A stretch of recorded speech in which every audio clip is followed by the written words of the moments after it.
The Huskers have done it. Nebraska begins their season 1-0 after defeating UTEP at Memorial Stadium. So in today's video, I'm going to go over my instant reaction, what I saw today in Lincoln, some key players for the Huskers, and a preview at next week's game versus Colorado. So really quick, I am fired up after a Nebraska victory. If you are too, hit that like button. And hey, if you're new to the channel or just a returning viewer, make sure to subscribe. I post daily Nebraska football content, and I'm not slowing down anytime soon. So if you're a diehard fan of this program and you want daily content talking about your favorite team, hit that subscribe button. It would help me out greatly. But without further ado, let's get into it, talking about Nebraska defeating UTEP in dominating fashion, 40-7. Well, right off the bat, I want to pat myself on the back. My score prediction was 41-10.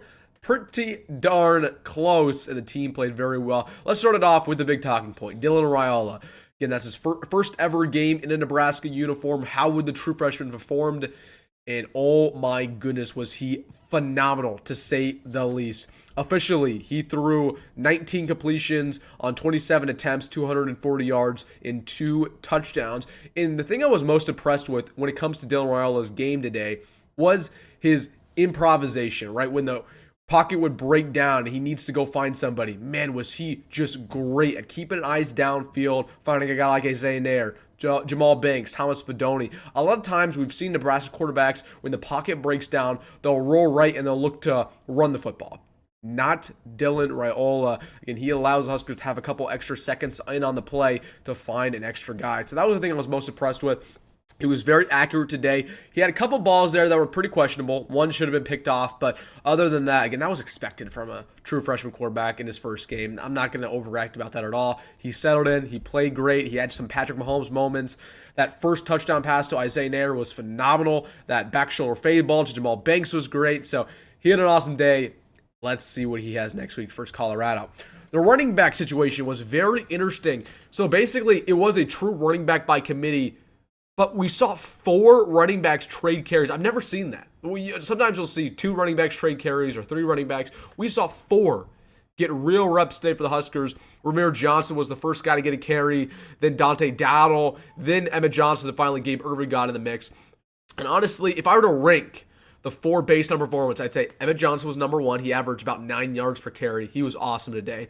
Dante Dowdle, despite his fumble, was number 2. He ran very hard, had a bowling ball attitude to him, but he did not play after he fumbled that football. It would have been interesting to see if he continued.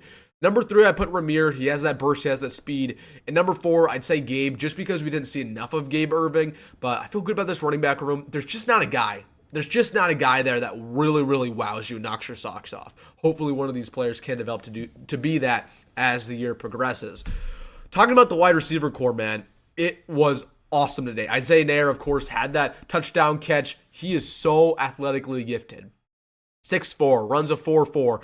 And my goodness, I mean, he has a great run for the catchability. Again, just that agility to catch that football on the 10-yard line and somehow stay up and run in for a TD. Unbelievable, right? We saw a juke there. We saw a little broken tackle there. So Isaiah Nair had a good game. Jamal Banks only had 4 catches for 61 yards. I wanted him to get involved a little bit more, but he had that touchdown catch, which was awesome. He just went up and got it. Again, 50-50 balls aren't a thing when Jamal Banks is in the mix. It's about 80-20. So he had a good day. Janier Bonner, he got involved a little bit. One thing that was interesting about the receiver room, though, Jalen Lloyd barely played for the Huskers. Interesting. Like, I was trying to count his snaps. I think he was in less than 10 times. Malachi Coleman, who was listed as available today, not questionable, he wasn't on the injury report, I don't believe was out there a single time. I didn't see him. Alex Bullock, Isaiah Garcia-Castaneda, they were only out there for the last drive. So, interesting about that wide receiver room. But you know who looked good today? Ja'Cory Barney. Man, is he athletic. And then I want to mention Carter Nelson before I end this segment.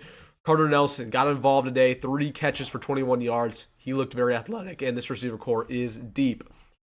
Talking about the offensive line real quick, it was pretty hit or miss in today's performance. Bryce Benhart had a rough day, I want to say it was a false start, and then gave up a pressure on the very next snap. But after then, he played pretty well. Corcoran was clean for the most part. Ben Scott struggled a little bit. They had a pressure on Raiola. But other than that, honestly, pretty good performance from the offensive line for Nebraska. Again, nothing crazy. UTEP only had 1 sack on the night, but pretty good performance. They need to have a better one against Colorado, however. Let's talk about this defense because they only gave up 7 points, and that was on a deep touchdown pass. Malcolm Hartzog was in coverage. We'll talk about that as the week progresses. But other than that, they had a good day. Only 200 yards given up. And I told you guys this, if they could shut down the rushing attack, it's over. Because UTEP does not have a good quarterback situation, and they did just that. Really good run-stopping team. And I know a lot of people were asking me, they said, Wilson, we only had 1 sack. What does that mean? Do we not have a good pass rushing unit? In that point, I'd say, no, we do have a good pass rushing unit, but UTEP did not have any long developing plays. When they did pass the football, it was just dink and dunks across the middle or on the sideline. Again, they just didn't have a play that the quarterback was in the pocket for more than 2 or 3 seconds. So, again, not really a big concern there that we didn't get that many sacks. But, man, the defense was good. We forced 2 interceptions. Really good tackling as a whole. I thought the secondary tackled very well, so I was impressed with that. And then I want to talk about really quick my MVPs on offense and defense. So the defensive MVP, I predicted in my video 2 days ago that it would be Ty Robinson, and I stand to that. Ty Robinson is my MVP from today's game versus UTEP, so I'll pat myself on the back. He was phenomenal. My goodness, he looked very athletic out there. That's always been my big con about Ty, is that I believe he put on too much weight initially as a 3 technique, and it really got rid of a lot of his athletic ability. But he was just flying all around the field, had a nice TFL. He was disrupting everything. So Ty Robinson is my defensive MVP. So I got that right. I was wrong on my offensive MVP. I thought it'd be Jalen Lloyd. He just didn't really get reps. It's Isaiah Nair. I mean, Dale Raiola is the obvious pick, I'd say, but Isaiah Nair was just so good. He was the best receiver today for the Huskers, and I'm looking forward to his future. So, oh my goodness, it feels good to be 1-0 for the first time since 2019.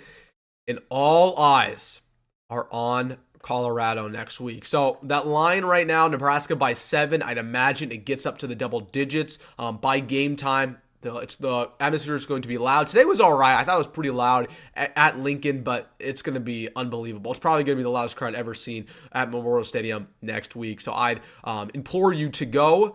If not, all good. It's going to be awesome watching that game on television on NBC. So we have a busy week talking about that Colorado game. I have a video tomorrow talking about some risers, some fallers, everything going on in that UTEP game. So we have a lot more to talk about, and I am super excited that we watched a football game today, and we freaking won. Let me know down below, what was your big takeaway for Nebraska versus UTEP? And hey, if you made it this far in the video, please hit that like button and subscribe.